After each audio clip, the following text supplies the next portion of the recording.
Управляващата безполова каста страната, съставена от крадци, безродници и измамници, детронира демокрацията. Наталия Киселова, излъчена за председател на Народното събрание от бившата социалистическа партия, каза на българите: нямате думата за собственото си бъдеще. Не може да решавате.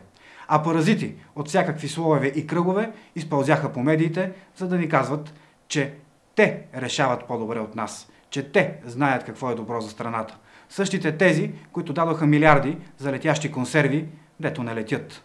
Същите тези, които прогониха милиони българи зад граница. Същите тези, които ограбиха здравеопазването, съсипаха образованието, унищожиха индустрията на страната.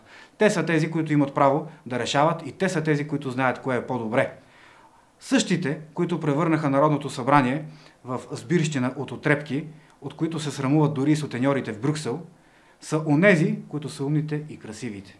Те могат да решават, а ние не. Съгласни ли сте, уважаеми българи, че те могат да решават, а ние не? Ако не сте съгласни, е време да отвърнем на удара.